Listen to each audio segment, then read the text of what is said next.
May tanong sa akin, good afternoon. Tanong ko lang po, pag halimbawa po, 2K to 4K po, yung na-loan nyo po, na hindi pa po nababayaran, pwede na po ba makasuhan po ng demand letter at small claim? Alright, napakagandang mensahe po nito pero bago ho natin sasagutin, imbitahan ko muna sana kayo na pakisuportahan po sana ang aking mga social media accounts sa YouTube, Facebook, and TikTok. Sa video po natin, alamin po natin, pag meron na ba tayong demanda? Pagka po tayo ay naka-receive ng demand letter. Pero bago ho yan, disclaimer po muna, hindi po ako abogado.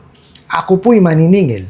Lahat po na sinasabi natin sa ating mga videos based on my experience at syempre po sa ating po pagsaliksik at pagtatanong sa mga kaibigan po nating abogado. At isa pa po, hindi ko po kinukonsente ang hindi pagbabayad ng utang dahil ang utang ay responsibilidad at obligasyon na dapat po nating bayaran. Ang hindi po ako pabor ay doon sa maling pamamaraan pa utang at maling pamamaraan ng paniningil. Sagutin po natin yung pinadala niyo pong mensahe. So, tanong nyo nga po is, pag ba halimbawa 2K to 4K po yung loan na hindi pa lamang po nababayaran, pwede na bang makasuhan ng demand letter at small claims? Okay, eto po ha, liliwanagin po natin yan kasi po napakarami nating kababayan ang natatakot po sa demand letter.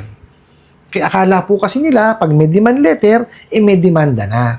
Kasi nga, demand letter Okay, explain po natin. Okay, ang demand letter po kasi is a formal notice, okay, coming from dun sa nahiraman po ninyo, no, just to inform you na idinidemanda nila, no, yung bayad ninyo sa kanila.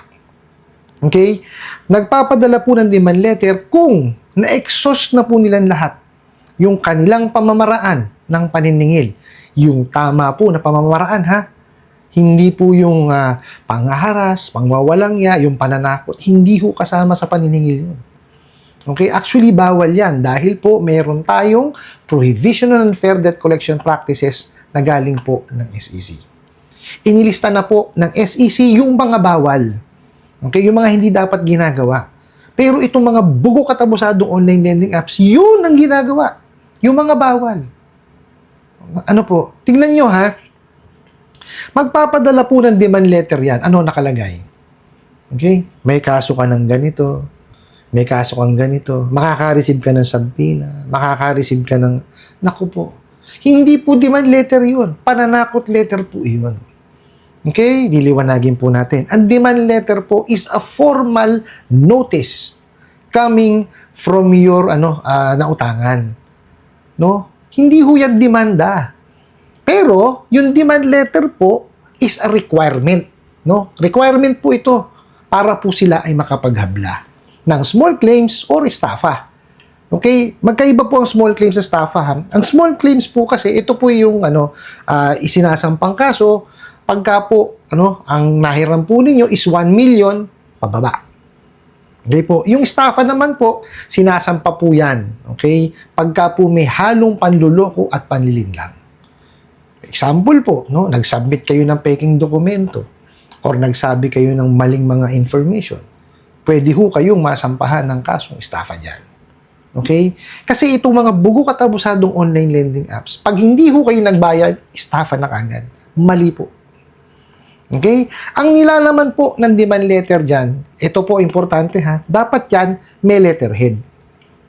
Okay? Kasi po, syempre, pag galing sa kumpanya, dapat yan, ang nagpapadala po niyan is law firm. Or kung meron silang abogado, dapat may letterhead yon. At dapat nakalagay po doon kung sino yung nagpadala at anong kumpanya. Importante po yun. Okay? At sino pinadalan. Dapat yan, may date. No? At ang importante po sa lahat, dapat yung detalye ng utang nakalagay doon. Diba? Hindi yung puro kung pananakot. Tsaka yung mga batas, hindi ko ganun. Detalye po ng utang. And, syempre, dapat nakalagay doon na, na-exhaust na namin yung lahat ng effort namin sa'yo sa pagniningil, hindi ka pa rin nagbayad. So, we're giving you until this number of days. Bibigyan kayo ng taning ho noon. No? Tapos, nakalagay doon kung ano gagawin nila. In the event na hindi nyo masunod yung taning. Okay? Ako po ang abiso ko, pagka meron hong ganun na-receive, makipag-ugnayan kayo sa kanila. Okay? Ito po, baka mamaya kasi marami hong nagsasabi na, nakikipag-ugnayan naman ho ako, ayaw talaga nilang makinig. Well, nyo, isang tabi, nakipag-ugnayan na pala kayo, ginawa niyo yung part nyo.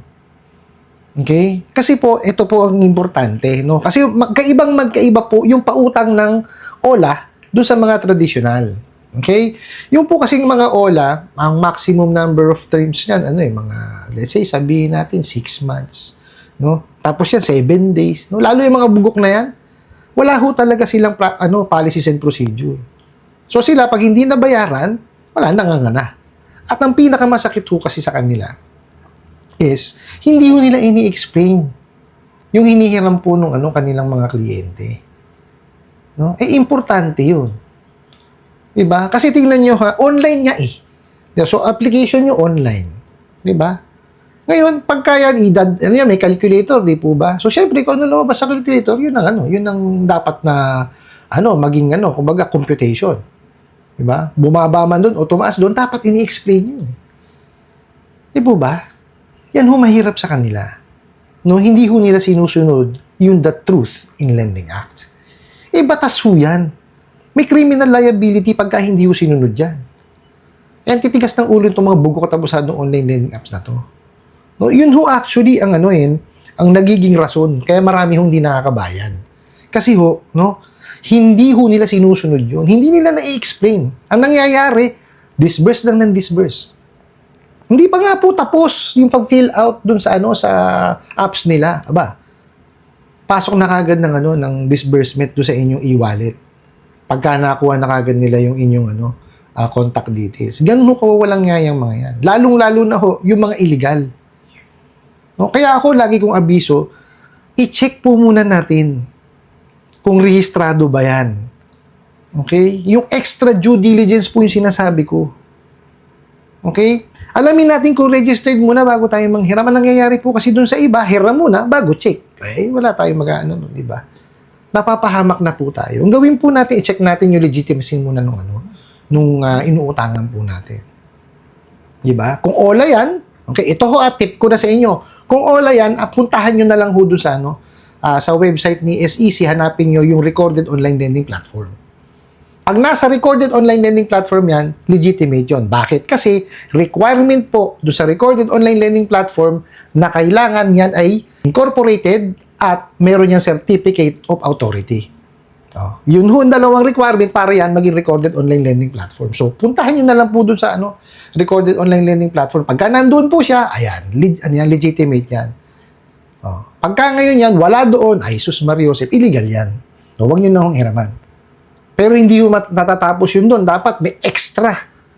Extra tayong gagawin, due diligence. I-check po natin yung kanilang apps. Pag may mga rating at comments doon, na mga negative, huwag na ho natin patulan. Huwag na ho natin hiraman. Kasi definitely, totoo yun. Gagawin sa inyo yun. Diba? Ang mahirap nga po, ulitin ko dito sa mga bugo katabusadong online lending apps, lalong-lalo na yung illegal na yan, disburse lang po ng disburse. Hindi ho nag-i-explain. Yun ho yung nagiging mitya, para kayo ay mapahama. Kasi hindi nyo alam yung may pinapasok na obligasyon. Diba? Importante ho na alam nyo yung obligasyon ninyo. Diba? Paano nyo, yun? Paano nyo mababayaran yun? Diba? Paano nyo maipaplano yun? Diba? Tapos, hindi pa gumagawa ng credit investigation, verification, at evaluation yung mga bugok na yan. Lahat na lang po pinahiram.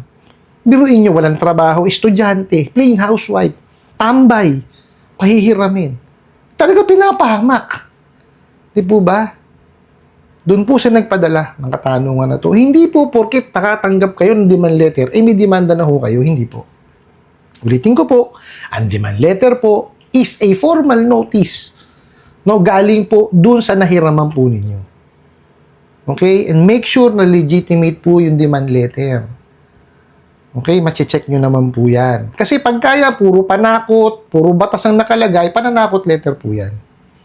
Okay? Tsaka, hindi ho kayo, maihahabla nung mga illegal, at bugo katabusadong online lending apps. Kasi po, importante, na kailangan may maipakita silang registration doon bago sila makapagdemanda. Ano ipapakita niya mga yan? Di po ba? Kaya wag ho natin takutin ang sarili natin. Kaya sabi ko sa inyo, importante maggawa tayo ng sarili nating extra due diligence po. Hindi ho po pwedeng hiram muna bago check. Dapat check muna bago hiram. No? Para hindi ho tayo mapahamak. Okay? And yung demand letter po kasi is a requirement para po makapaghabla sila ng kaso. Either small claims or estafa. In-explain na po natin yan kung ano yung small claims tsaka yung estafa. Pero pagka usaping utang po, small claims lamang po. Huwag ko kayo maniniwala, sinabi nila hindi kayo nakabayad, may estafa na kagad. Hindi po. Kung meron kayong ginawang panluloko at panlilinlang, yan, meron pong chance na kayo po ay masambahan ng estafa. Ano po? I hope nasagot ko po itong katanungan na to at sana po yung makatulong.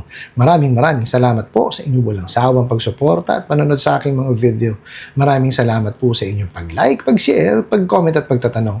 And kunin ko na rin po itong opportunity na to na imbitahan po sana kayo na pakisuportahan po sana ng aking mga social media accounts sa YouTube, Facebook, and TikTok. Hanggang sa muli po. Yun lang!